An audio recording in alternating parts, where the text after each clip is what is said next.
Hi అండి, అందరికీ నమస్తే. మీరు కనుక నా వీడియో చూసినట్టయితే లైక్ చేయండి, షేర్ చేయండి, సబ్స్క్రైబ్ చేసుకోండి. ఇవాళ ఈవినింగ్ వ్లాగ్ అండి షూట్ చేశాను. ఇక్కడ నేను చపాతీ పిండి కలుపుతున్నాను. అలాగే మా పిల్లలు మ్యాగీ తింటా అంటే మ్యాగీ చేస్తున్నాను, అందుకే స్టవ్ ఆన్ చేశాను. చపాతీ పిండిలో కొంచెం ఎప్పుడైనా మీరు చపాతీ పిండి కలుపుకున్నప్పుడు కొంచెం పెరుగు అనేది యాడ్ చేసుకోండి. పెరుగుని యాడ్ చేయడం వల్ల దానివల్ల కొంచెం మనకి చపాతీ అనేది సాఫ్ట్గా వస్తుంది. ఇక్కడ నా కొడుకు వచ్చేసి చపాతీ నేను కలుపుతాను. పిండి కలపడం అన్నా చపాతీలు చేయడం అన్నా చాలా ఇంట్రెస్ట్ నాకు. వాడు వచ్చి చపాతీ పిండి మొత్తం కలిపేస్తాడు, మంచిగా కలుపుతాడు. వాడైతే బాగా కలుపుతాడు పిండిని. ఇక్కడ నేను స్టవ్ ఆన్ చేసుకుని లైట్గా 1 స్పూన్ ఆయిల్ వేసుకుని దాంట్లో ఆనియన్ మిర్చి వేసాను. కొత్తిమీర కడిగి వాష్ చేసుకుంటున్నాను. మ్యాగీ చేసినప్పుడు కొంచెం కారం వేయండి, లైట్గా చిటికెడు కారం, చిటికెడు ఉప్పు వేయడం వల్ల దాని టేస్ట్ అనేది కొంచెం యాడ్ అవుద్దండి. ఒట్టినే బాయిల్ వాటర్లో అలా మసాలా వేయడం కన్నా ఇలా ట్రై చేయండి, చాలా బాగుంటుంది. నిజంగా చాలా టేస్ట్ ఉంటుంది దానికి దీనికి. ఇక్కడ నేను క్లీన్ చేసుకుంటున్నాను ఆనియన్ తొక్కలు. మీరు కూడా ఇలా ట్రై చేయండి, మ్యాగీ చాలా బాగుంటుంది నిజంగా. మా పిల్లలకైతే మ్యాగీ అయితే చాలా ఇష్టం అండి, చాలా ఇష్టంగా తింటారు. నేనేమన్నా హెల్తీ ఫుడ్ పెడితే అస్సలు తినరు. అవి గిన్నెల్లో అలాగే ఉంటాయి, సగం కూడా తినరు. సగం తింటారు, సగం అక్కడ పడేస్తారు. మా పిల్లలు ఫుడ్ అయితే చాలా వేస్ట్ చేస్తారండి. ఇలాంటి అయితే బాగా తినేస్తారు. వాళ్ళకి ఇష్టమైనైతే బాగా తింటారు, ఇష్టం లేనైతే దగ్గరికి కూడా రానివ్వరు. ఎందుకంటే కొంచెం ఉప్పు కొంచెం కారం వేసుకోండి. మా పిల్లలు ఇక్కడ నా పక్కన రెడీగా ఉన్నారు, ఎప్పుడు చేసి పెడతానా అని. మా చిన్నోడికైతే వాడికైతే బాగా ఇష్టం. అలా డిమార్ట్కి వెళ్ళినప్పుడల్లా ఒక 1 ప్యాకెట్ 2 ప్యాకెట్స్ అని తెస్తారు.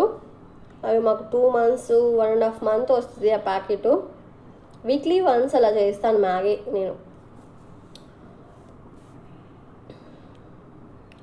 ఇక్కడ సీజర్ కోసం ఎత్తుక్కుంటున్నాను నేను, సీజర్ కనిపించలేదు నాకు.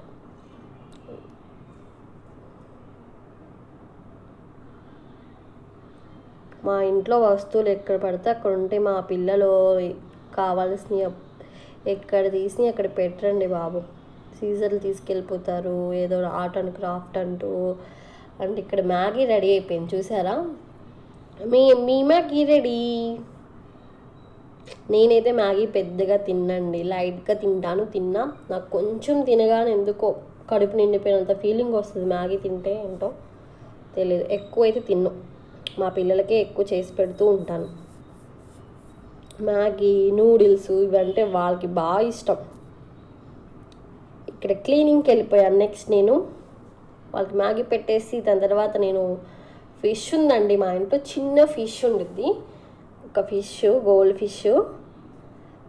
ఫిష్ ఎప్పుడు తెచ్చినా 2 ఫిష్లు తెచ్చినా ఎందుకో అండి ఒక ఫిష్ అయితే చచ్చిపోయిద్ది, ఒక ఫిష్ అయితే ఉండుద్ది, మంచిగానే ఉంటుంది, ఎక్కువ రోజులే ఉంటుంది.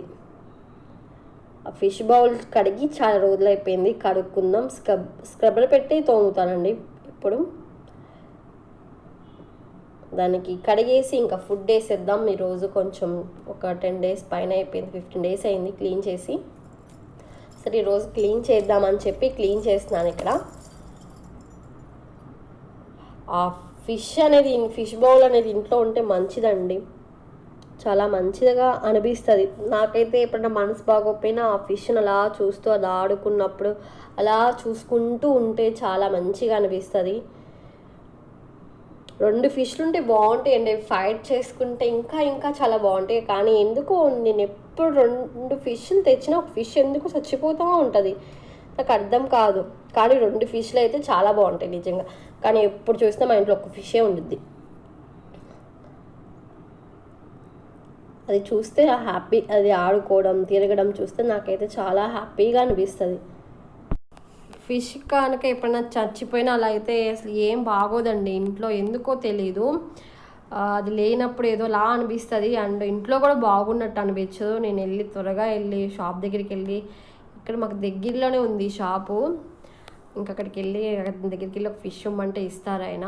ఎప్పుడు ఒకే కలర్ తెస్తానండి, అది గోల్డ్ కలర్. ఎందుకు అదే అలవాటు అయిపోయింది. 2 ఫిష్లు ఉంటే బాగుంటుంది, కానీ ఎందుకో నాకు 2 ఫిష్లు తెచ్చినప్పుడల్లా ఫిష్ చచ్చిపోతుంది. ఎందుకని తెచ్చుకోవడమా, తెచ్చి వాటిని బాధ పెట్టడం ఎందుకా అని చెప్పి నేను వదిలేసాను. ఇంకా మా పిల్లలకు కూడా బాగా ఇంట్రెస్ట్ అండి ఫిష్ అంటే. వాళ్ళు కూడా డైలీ వాళ్ళే వేస్తారు ఫుడ్. ఎక్కువ అయితే డైలీ మార్నింగ్ వేస్తామండి ఎక్కువ ఫుడ్ అయితే. లెగ్గాని దాని పని చూస్తాను ఎప్పుడు. ఫుడ్ వేసి ముందు నేను వెళ్ళి బ్రష్ చేస్తాను ఎక్కువ అయితే. దాని స్టోన్స్ అన్నీ క్లీన్ చేసేసుకుని పెట్టేసుకుని దాంట్లో ఫిష్ వేసేస్తే దీని పని ఇక్కడ అయిపోద్ది. దీని తర్వాత కబోర్డ్స్ అయితే క్లీన్ చేశాను, కొంచెం అది కూడా వస్తుంది చూసేయండి. నేనైతే ఎలా కబోర్డ్ క్లీన్ చేసుకున్నాను అనేది చూడండి. నేనైతే కొలిన్ బాటిల్తోనే స్ప్రే అదే కొలిన్ ఉంటుంది కదా, దాంతో స్ప్రేలా కొట్టేసుకున్నాను. ముందే స్ప్రే చేసేసుకుని పెట్టేసుకుని తుడిచేసుకున్నాను. వెట్ క్లాత్ తీసుకుంటానండి నేను ఎక్కువ. వెట్ క్లాత్ వల్ల అయితే మురికిపోద్ది, లేకపోతే అసలు పోదు. డ్రై క్లాత్ తీసుకున్నా బాగా వెట్ క్లాత్ దాన్ని గట్టిగా పిండేసి చేత్తో నీళ్ళన్నీ అప్పుడు కొలిన్ కొట్టుకుని స్ప్రే కొట్టుకుని తుడుచుకుంటాను. నీట్గా వస్తాయండి. అప్పుడు నేను ఫ్యాన్ వేసేస్తాను ఫుల్లో పెట్టేసి ఫ్యాన్ వేసేస్తాను. వాళ్ళ కబోర్డ్లు అనేది ఒకవేళ ఎక్కడ వెట్టుగా ఉన్నా త్వరగా డ్రై అయిపోద్ది. నేనైతే ఇలాగే ఎప్పుడు క్లీన్ చేసుకుంటాను. ఇవే కొంచెం హాల్లో ఉన్నవి కిచెన్లో ఉన్నాయి కొంచెం దట్టిగా త్వరగా అయిపోతాయి. ఎందుకంటే ఇక్కడ మా పిల్లలు ఎక్కువ టీవీ చూస్తున్నప్పుడు అలా నుంచుంటారు వాటి దగ్గర హ్యాంగర్స్ని పట్టుకుని, అందువల్ల అలా అయిపోద్ది. ఎక్కువైతే ఇది కిచెన్ది కొంచెం పాడైపోద్ది మసిగా. ఇగో ఇక్కడ నా కెమెరామెన్ దివ్యేష్ అండి. ఇక్కడ దివ్యేష్ కెమెరా షూట్ చేస్తున్నాడు అనమాట వీడియో. ఇలాంటివి చేయమంటే బాగా చేస్తాడు మా దివ్యేష్. చదవమంటే అస్సలు చదవడు. ఇక్కడ మా ఫిష్ కనిపిస్తుంది చూడండి, అదిగో మా ఫిష్, గోల్డ్ ఫిష్. ఇక్కడ కొంచెం మళ్ళీ స్ప్రే చేసుకుంటున్నాను. స్ప్రే చేసుకుని తుడిచేసుకుంటున్నాను.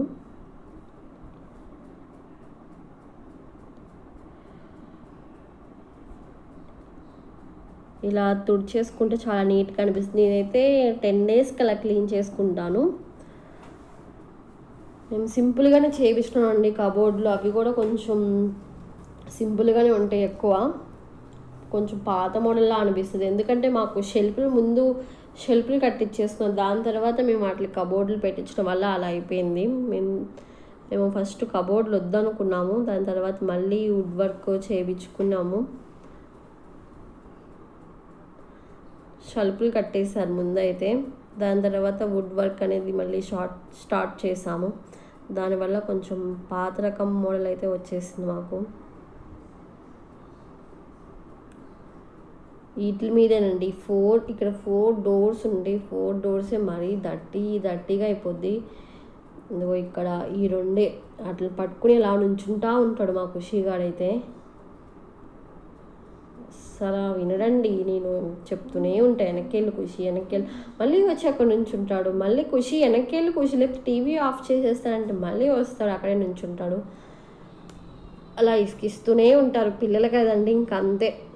చెప్తూ ఉండాలి, నిదానంగా వాళ్ళే నేర్చుకుంటారు. వాళ్ళు కావాలని ఏం చేయరు కదా, వాళ్ళు తెలియక అలా చేస్తారు. మనం చెప్పుకుని మళ్ళీ మార్చుకోవాలి నెమ్మదిగా, అంతే. నాకైతే మా పిల్లల తర్వాతేనండి ఏదైనా. వాళ్ళే ఏ తల్లిదండ్రులైనా వాళ్ళ కోసమే కదా, వాళ్ళ కోసమే కష్టపడతారు. నేను కూడా అంతే, ఏం చేసినా వాళ్ళ కోసమే. ఇక్కడ చూసారా ఒక అబ్బాయి ఇక్కడ చపాతీ చేస్తున్నాడు. షేప్ అయితే భలే వచ్చింది కదా. నీకు ఎందుకులా చపాతీ నేను చేస్తానంటే, లేదమ్మా కష్టపడితే ఏదైనా వస్తుందమ్మా అని డైలాగ్ కొడుతున్నాడు ఇక్కడైతే వాడు. ఇక్కడ చెప్తాడు నాకు. ఇక్కడ చూసారా ఎలా చేశాడు చపాతీ. దీని తర్వాత ఇంకో చపాతీ చేశాడు. 3 చేసినట్టున్నాడు. నేను 3 చేశాను, తను 3 చేసినట్టున్నాడు. రైస్ పెట్టేశాను పొయ్యి మీద. చపాతీకి పానం అయితే పెట్టేశాను. చపాతీ కాల్ చేసుకొని ఇంకా అలా తినేయడమే. నేనైతే వేడి వేడి చపాతీ తినేస్తాను. నాకైతే కర్రీ కూడా అవసరం లేదు. అలా వేడి వేడి చపాతీ రోల్ చేసుకుని తినేస్తాను అప్పుడప్పుడు ఒక చపాతీ. చపాతీ తింటే నాకైతే వేడి చేస్తుందండి, ఎందుకో తెలీదు. చపాతీ బాగా వేడి చేస్తుంది నాకైతే. నేను తక్కువే తింటాను, ఒక చపాతీ తింటాను, అది కూడా వేడి వేడి చపాతీ తీసుకుని అలా తినేస్తాను, కర్రీ ఏం నంచుకోకుండా. ఇక్కడ ఇంకో చపాతీ చేసినట్టున్నాడు. మళ్ళీ సర్కిల్ చేస్తాడు. సర్కిల్ చేసి మళ్ళీ చేస్తున్నాడు. మళ్ళీ సరిగ్గా రాలేదు. మళ్ళీ అప్పుడు నాకు ఇచ్చేసాడు. ఇంకా అమ్మ నువ్వు చెయ్యమ్మా అంట. ఇక రైస్ ఉడుకుతుంది. మా వారైతే నైట్ పూట ఫుడ్ తినరండి. మార్నింగ్ కొంచెం ఆయన ఉప్మా చేశాను, ఆయన తినలేదు. అక్కడ సరిగ్గా తినక సహా అక్కడ పడేసి వెళ్ళిపోయారు. అందుకే నేను చపాతీ చేస్తున్నాను. డైలీ అయితే నైట్ పూట ఫ్రూట్స్ తింటానండి మా వారు. వాళ్ళ ఫ్రూట్స్ లేవు, సరే ఆయన కోసమని చపాతీ చేశాను. అలాగే మాకు కూడా నేను చేసేసాను. పిల్లలు కూడా తింటారు ఇంట్రెస్ట్గానే చపాతీ. కర్రీని బట్టి కర్రీ వాళ్ళకి నచ్చితే చపాతీ కావాలంటారు. చికెను ఎగ్ బుజ్జి అంటారు కదా, అలా ఉంటే చపాతీ తింటారు, లేకపోతే రైసే తినేస్తారు. ఈ మధ్య అయితే కొంచెం చపాతీ తగ్గించాము. వాడు తినట్లేదు, అందుకే తినేవాళ్ళు. ఓకేనండి, ఉంటాను.